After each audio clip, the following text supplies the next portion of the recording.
Hey guys, we had to pull over. So we're on our way to Yellowstone right now.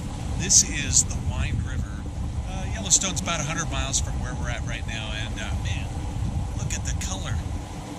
You can see all the yellows, golds, greens, and then against that red rock in the background. I really hope that this color comes through on the video itself, but man, definitely had to pull over. We'll take a little bit of a break. Again, as usual, tradition, we're coming in way late at night.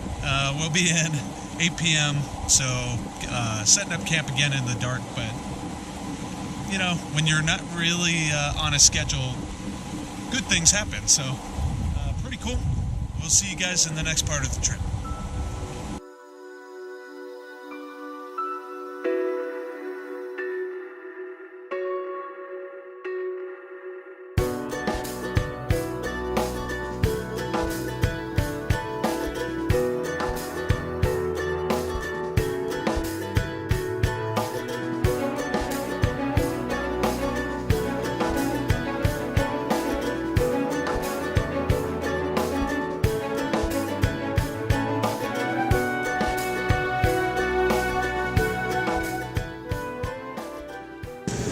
Hey, what's up, guys? Good morning. Here with my buddy Norris. Say hello. Good morning. So we got in last night, and we're staying at Lewis Lake. They've got walk-in campsites, and I forget what the count was, but we were pretty fortunate. We found a site that we weren't sure if it was preoccupied or not. Looks like the previous folks had packed up and left earlier, but they paid for additional day. So in any case, we got in, no issues, got camp set up, had some breakfast, we're hitting on the road. It is fall right now, we're in Yellowstone. Even coming in, it was beautiful. A lot of yellow and orange trees, and now we're going to get on the road and go see some of the sights in Yellowstone, see what it looks like in fall. Hopefully you guys enjoy it as much as we do.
Hey guys, we made it, set up camp. It is pretty late at night, 11 o'clock at night. We tried to get to the north side of the park, and really we were trying to get into one of the campsites just outside of the north entrance there. So, and unfortunately they were full. So we actually left the park. We are in Montana right now. And basically, we just looked for, you know, whatever campground we could find. So there's a campground as you pull up the mountain there, and pulled over there, got camp set up, you know, relatively quickly. Rooftop tent outside there with my buddy, and then obviously I'm in the teardrop. So anyway, a couple thoughts I wanted to kind of put out there. Hopefully, you know, you guys learn from some of the things that I took out of today. We saw some beautiful scenery, got to see some elk, which hopefully I'll post that here in the video.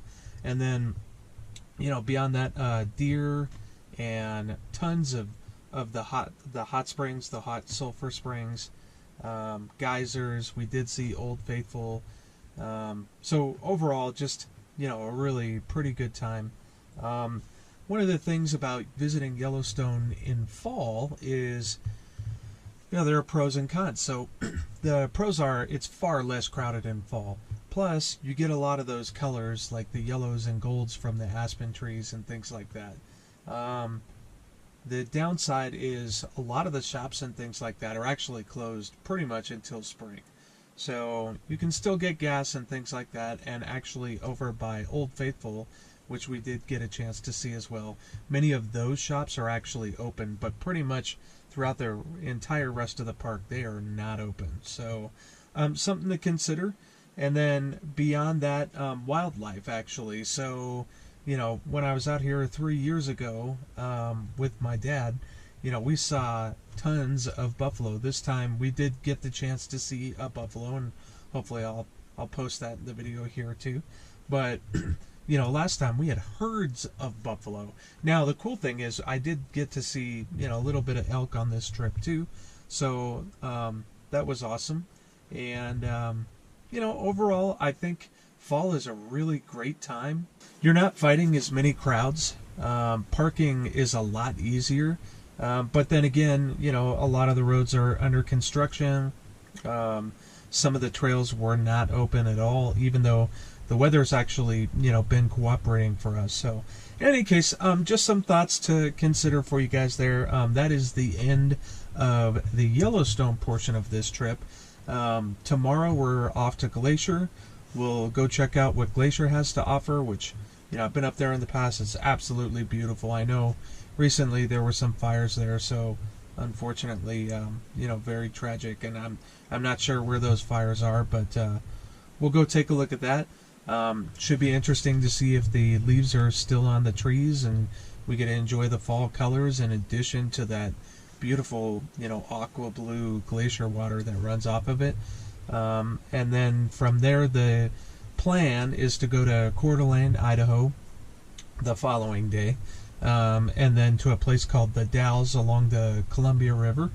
And then after that, we'll go over to Crescent City, go check out the Redwood National Forest. From the Redwood National Forest, we'll go into Napa Valley.